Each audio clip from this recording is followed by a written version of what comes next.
नमस्कार दोस्तों, इस वक्त मैं मौजूद हूं पलासियो मॉल में, जहां हमारे समाजवादी पार्टी के राष्ट्रीय अध्यक्ष अखिलेश यादव जी आज आए थे। जवान 120 जो बहादुर मूवी है, हमारी नई फिल्म आई है फरहान अख्तर की, उसे देखने।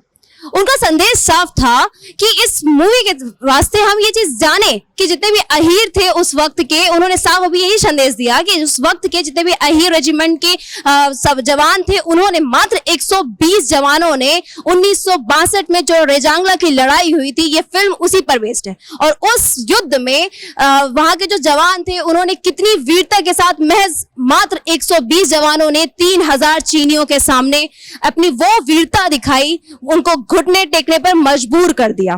तो आज की ये फिल्म बहुत ही ज्यादा रोमांचक रही।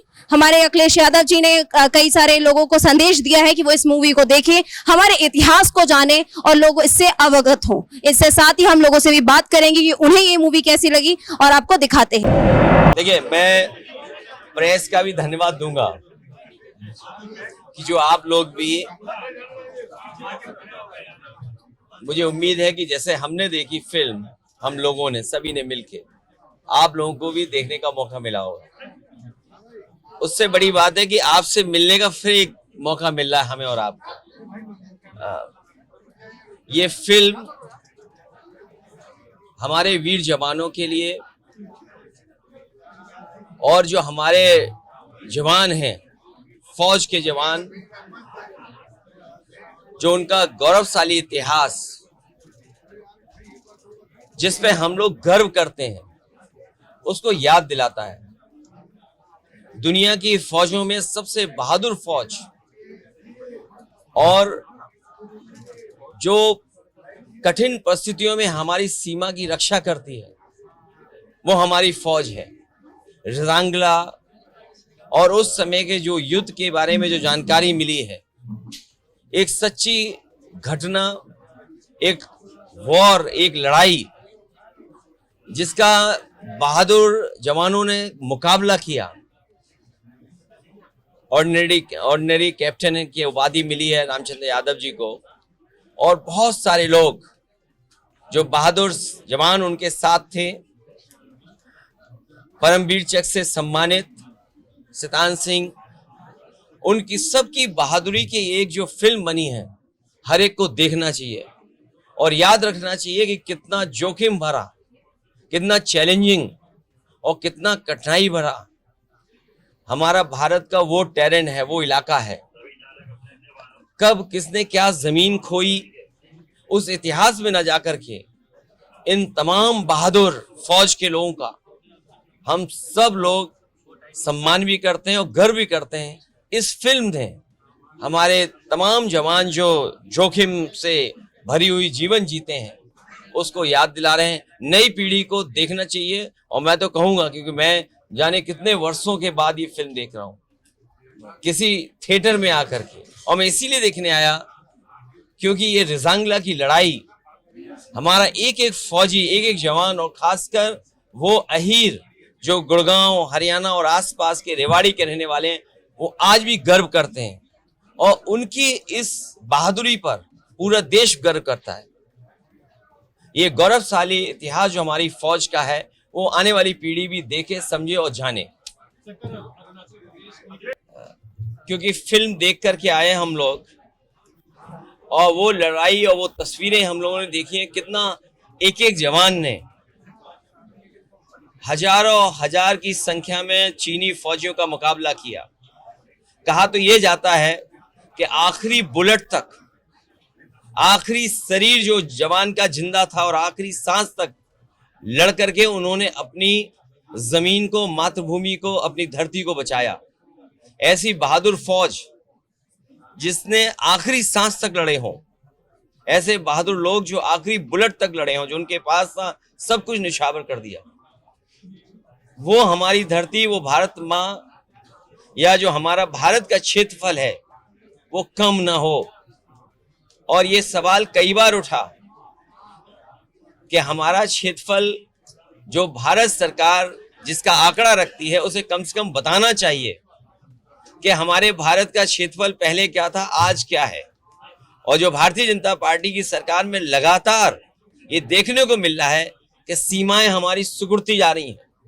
ये प्रचार में ज्यादा भरोसा करते हैं, झूठ बोलने में ज्यादा भरोसा करते हैं, लेकिन हमारी सीमाएं और हमारा क्षेत्रफल इनकी सरकार में कम होता हुआ दिखता है। न केवल क्षेत्रफल कम हो रहा है, बल्कि जो तरक्की और खुशहाली हमारे देश की होनी चाहिए उसकी वो भी रुकावट बन रहा है चीन। इसलिए हमें ऐसे देशों से सावधान रहना पड़ेगा जो देश हमें समय समय पर हमारी जमीन छीनते हैं। सर, एसआईआर का समय आपने भी बढ़ाने का संविधान दिवस पर यही कहना चाहूंगा कि संविधान हमारा मजबूत हो।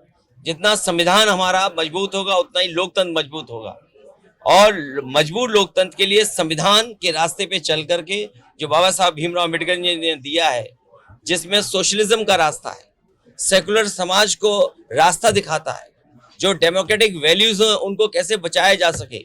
लेकिन इधर हम लोग देखते हैं कि सुबह उठ के ही इधर भारतीय जनता पार्टी ने संविधान दिवस मनाया। संविधान दिवस मनाने वाले भारतीय जनता पार्टी ने सबसे ज्यादा ठेस बाबा साहब भीमराव अम्बेडकर जी का दिए हुए संविधान को पहुंचाया है। जो सबसे बड़ा अधिकार है आज हमारे वोट का, जो बाबा साहब भीमराव अम्बेडकर जी ने दिया है, एसआईआर के बहाने करोड़ों लोगों को वंचित करना चाहते हैं, करोड़ों लोगों को वोट के अधिकार से दूर रखना चाहते हैं। तो जो भारतीय जनता पार्टी संविधान मना रही है और जो आज संविधान दिवस के दिन बड़े बड़े भाषण दे रहे हैं, उन्हें कम से कम ये निश्चित करना चाहिए कि उत्तर प्रदेश सबसे बड़ा प्रदेश है। यहाँ पर करोड़ों की संख्या में लोगों के वोट काटने की साजिश, षड्यंत्र और अधिकारियों के माध्यम से हो रहा है। अधिकारी जो लगाए गए हैं वो सोच समझ करके लगाए गए हैं, जाति के आधार पर लगाए गए हैं। ये बात मैं इतनी जिम्मेदारी के साथ कह रहा हूं, जब इतनी राष्ट्रभक्ति की फिल्म देख के आया हूं। 120 बहादुर जो अहीर जिन्होंने अपनी जान निछावर कर दी सीमा बचाने के लिए, तो उतना ही जरूरी है संविधान बचाने के लिए भी, क्योंकि संविधान तभी मजबूत होगा जब हमारे वोट का अधिकार बचेगा। ये भारतीय जनता पार्टी वोट के अधिकार को छीनना चाहती है। यूपी में अभी बिहार के लोगों से छीना, बांग्लादेश हमारे बांग्लादेश के बहाने वेस्ट बंगाल में न जाने क्या क्या साजिश षड्यंत्र कर रहे हैं। वेस्ट बंगाल में भी कोशिश कर रहे हैं कि वहां भी ऐसी साजिश षड्यंत्र हो, बांग्लादेशियों के नाम पर, घुसपैठियों के नाम पर। आखिरकार 2014 से सरकार इन्हीं की है। इसलिए सबसे बड़ा अधिकार हमारा है कि वोट का अधिकार बचे, तभी हमारा संविधान मजबूत होगा। और सेकुलरिज्म तो भूल जाओ इनसे, सेकुलरिज्म की परिभाषा ही नहीं जानते हैं। सुना है कि प्रेमबल पढ़ रहे थे, प्रेमबल में सबसे बड़ी बात है सोशलिस्ट कंट्री हो, सेकुलर कंट्री हो, डेमोक्रेटिक कंट्री हो। इनकी सरकार में न सोशलिस्ट बचे हैं न सेकुलरिज्म बचा है, और अब एसआईआर ला करके हमारे लोकतंत्र को भी खतरा पैदा कर दी। मांग कर रहा हूं, इसमें 4 लोगों की मौत जो है वो हो चुकी है, जिसमें जो देखिए ये गोंडा में एक अध्यापक, मैं नाम दिमाग से उतर रहा है क्योंकि 120 बहादुर देख के आया हूं, तो यादव जो हमारे अध्यापक थे उनकी जान चली गई, और एक कोरी बिरादरी के थे जो फतेहपुर में, जिसकी शादी होने वाली थी, वो आत्महत्या कर लिया। और जो आपके माध्यम से जानकारी मिली गई, इलेक्शन कमीशन तो बता नहीं रहा, ना सरकार बता रही है, बड़े पैमाने पर बीएलओ की जान गई है। और मजबूरी में मुझे बीएलओ के पक्ष में भी पत्र लिखना पड़ा, जानकारी देनी पड़ेगी कि किस मेंटल प्रेशर में वो काम कर रहे हैं। और सरकार का दबाव है कि वो कैटेगरी में सबके जल्दी फॉर्म भर दो। जैसे उन्होंने क्या किया, जो मैंने प्रेस कॉन्फ्रेंस में आपके सामने बताया कि फॉर्म बट गया, बीएलओ ने फॉर्म बांट दिए। अगर मैं रैंडम पूछूं किसी से, किसको फॉर्म मिला है, बीएलओ ने दिया, बताते हैं किसी को फॉर्म नहीं दिया। यहाँ किसी को फॉर्म मिला बीएलओ का, कोई जानते हो फॉर्म? देखिए सब 18 साल से ऊपर हैं ये लोग, 18 साल से ऊपर हो आप, और इनको किसी को बीएलओ फॉर्म नहीं मिला, दिए नहीं बीएलओ ने फॉर्म। और जो आंकड़ा कंप्यूटर में बता रहा है कि बीएलओ ने 99.45% फॉर्म बांट दिए हैं। अब उन पे प्रेशर है, क्योंकि आज तारीख क्या हो गई है, आज 26 तारीख है। तो सोचिए 8-9 दिन में उन्हें पूरा भरा हुआ दिखाना है। तो वो बहुत सिंपल काम कर रहे हैं। जो आखिरी कैटेगरी है उसमें बिल्कुल जल्दी से फॉर्म भरे दे रहे हैं। इसका मतलब ये हुआ कि 2-2.5 करोड़ लोगों का, और उससे हो सकता है यूपी में 3 करोड़ लोगों का वोट काट देंगे ये लोग। 3 करोड़ लोगों का वोट काट देंगे। अब आप सोचिए, ये मत पूछो कौन, भाजपा चुनाव आयोग दोनों एक हैं। और सोचिए, आज आपने तो सुना होगा ना, कितने लंबे लंबे भाषण दे रहे थे बीजेपी के लोग संविधान पर। उससे पूछिए डेमोक्रेसी कैसे बचेगी बिना वोट के। और जब सेकुलर हमारी फैब्रिक है, सेकुलर फैब्रिक को सबसे ज्यादा चोट कौन पहुंचा रहा है? हमारे भाईचारे पर, हमारे एक दूसरे का जो लगाव था, एक दूसरे के प्रति हम लोग एक दूसरे के गले मिलते थे, तो भाईचारे को कौन सबसे ज्यादा ठेस पहुंचा रहा है? भारतीय जनता पार्टी। और सोशलिस्ट तो शब्द ही हटा दो इनको, कि इन्हें चिंता ही नहीं है सोशलिज्म क्या है। बड़े बड़े उद्योगपतियों को सब लाभ पहुंचा रहे हैं।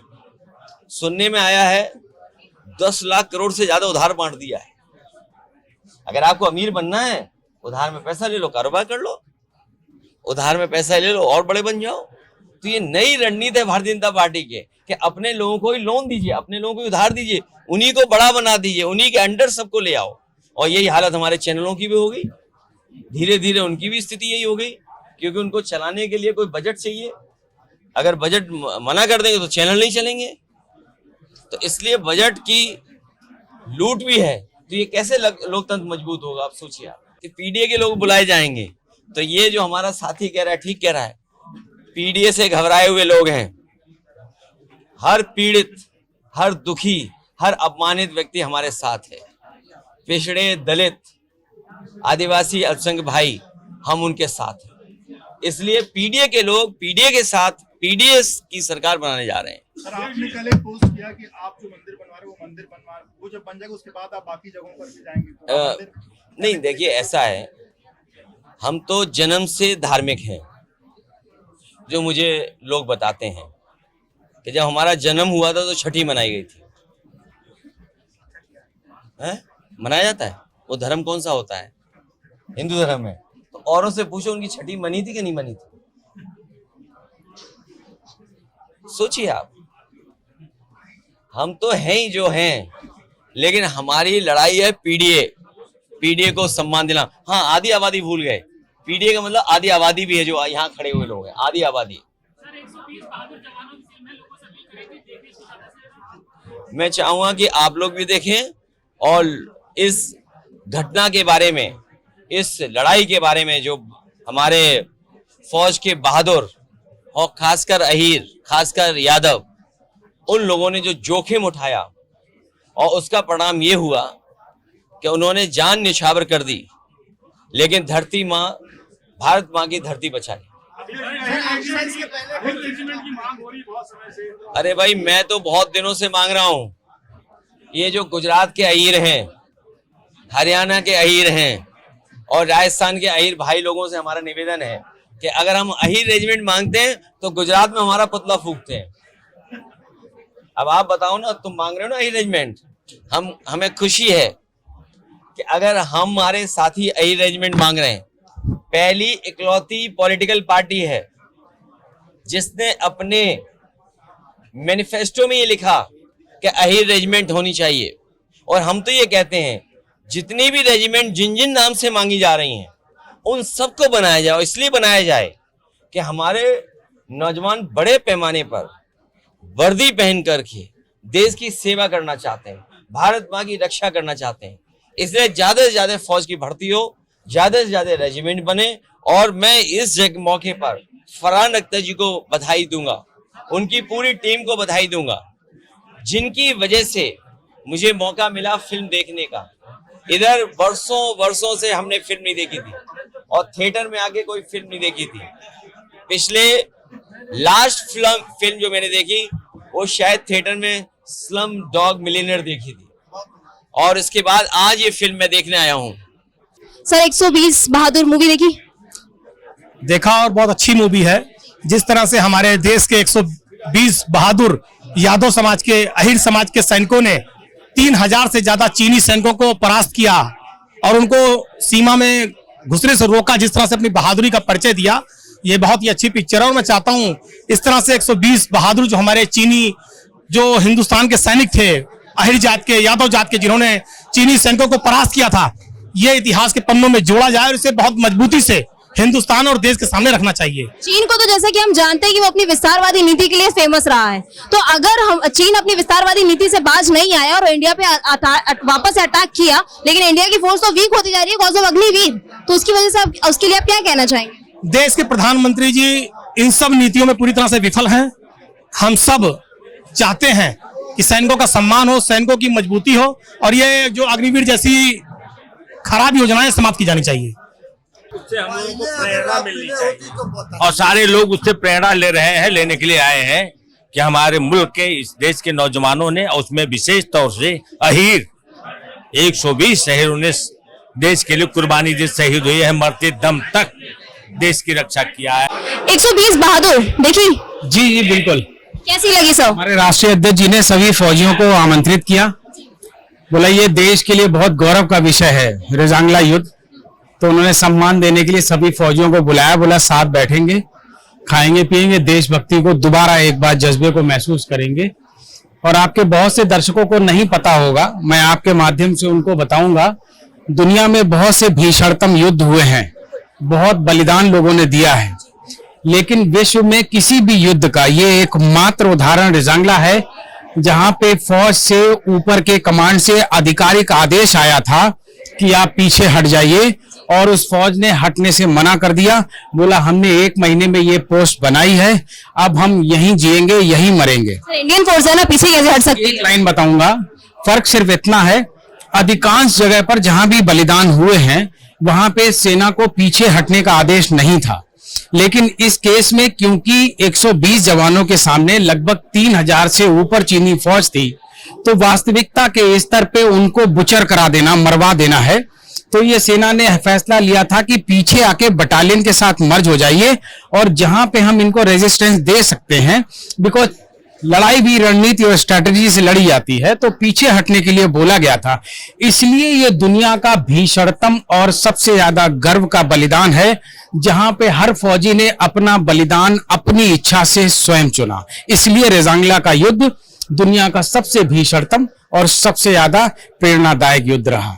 जैसे कि हम सभी जानते हैं कि 1962 में हमारा इंडिया चाइना वॉर हुआ था ये, तो उस पर आपका क्या कहना?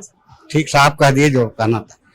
सर आपकी क्या राय है, जिस तरीके से हमारी बीजेपी सरकार में या बीजेपी सरकार किसी सरकार को ना केंद्रित करते हुए हम सीधा सिंपल सा क्वेश्चन पूछे कि जो अग्निवीर आया है उस वजह से कोई भी नहीं चाहता कि 4 साल के लिए क्यों चाहे हम, उसके लिए क्या करें? मैं देना चाहूंगा क्योंकि ये मेरे लिए बहुत मार्मिक विषय है। जितना हम समझते हैं युद्ध नीति के बारे में, इस धरा पे जब तक मानवता है, मनुष्य है, ये तय है कि किसी भी देश की पहचान का सबसे पहला कारक उसकी सीमा होती है। और अगर भारतवर्ष दुनिया की चौथी इकोनॉमी बन चुकी है, 142 करोड़ भारी जनमानस की भीड़ की देश है, अगर हम अपने उन फौजी लालों को, जिनको एक किसान कामगार मजदूर देश के लिए भेज देता है कि अगर जिंदा आया तो किस्मत रही, नहीं तो अपना फर्ज निभाएगा, अगर उस बेटे को जो शहीद होने के लिए बंदूक उठाता है, बेनट लेके दुश्मन के छाती में या तो घोंपता है या अपनी छाती में उतरवा लेता है, कम से कम उसे इस देश को ये हक और अधिकार देना चाहिए कि अगर वो इस धरा से उठ जाए तो उसके पीछे उसके बूढ़े माँ बाप, उसके पत्नी और उसके छोटे छोटे बच्चों की जिम्मेदारी भारत सरकार अपने कंधे पे लेगी। और साथ ही अगर तुम स्वर्ग जा भी रहे हो तो निश्चिंत होके जाना, भारतवर्ष तुम्हारे परिवार का ध्यान रखेगा। बस यही वादा भारतीय जनता पार्टी ने फौज से छीन लिया। मैं जहां तक समझता हूं, वर्दी के साथ इस देश की आजाद फौज जो 1947 के बाद बनी है, शायद इतना बड़ा छल किसी भी सरकार ने नहीं किया है।